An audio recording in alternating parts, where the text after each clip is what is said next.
Look at Cosmo's bookshelf. It is modern, sturdy, perfectly symmetrical, and he got it for free from a neighbor moving out. Logically, Cosmo has the better deal. He has a better product for zero cost. But if you asked Kareem to trade, he would refuse. He thinks his wobbly, ugly shelf is a masterpiece. Why?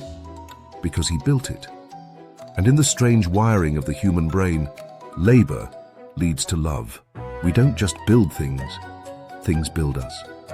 The context, the cake mix paradox. To understand why, Petsy takes us back to the 1950s.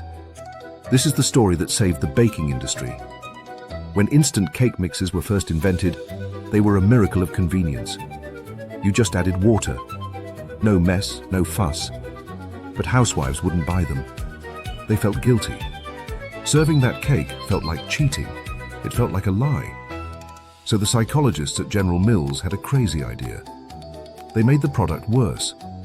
They removed the powdered egg and required the baker to add a fresh egg themselves. Suddenly, sales exploded. Why? Because cracking that one egg added just enough friction to make the cake feel earned. It wasn't a handout anymore. It was a creation. The effort validated the reward. The experiment, the origami valuation. To see if this applies to our friends, Petsy replicated a famous study by Dan Ariely. She gave Kareem and Cosmo a sheet of paper and difficult instructions to fold an origami crane. It wasn't fun. It was frustrating. It took 20 minutes of folding, unfolding, and cursing. And the results were terrible. They looked more like crumpled balls than majestic birds. Then Petsy asked them, "How much would you sell this for?" Kareem said $5. Cosmo said 10. They genuinely believed this paper scraps were valuable art because they remembered every painful fold it took to make them. But when Petsy showed them to strangers, the strangers wouldn't even pay 5 cents. They didn't see the effort. They only saw the result. This is the effort justification bias. We assume that if we suffered for something, it must be good. The pain of the work transforms into the value of the object. The series summary, the psychology of free. And this brings us to the end of our journey. Over the last 3 episodes, we have uncovered the dangerous architecture of free. In part 1, we witnessed the zero price effect.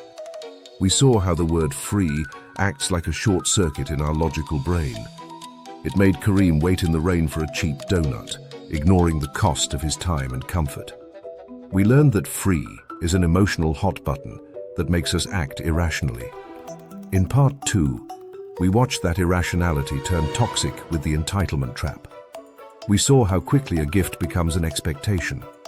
When the free ride stops, we don't feel neutral, we feel robbed.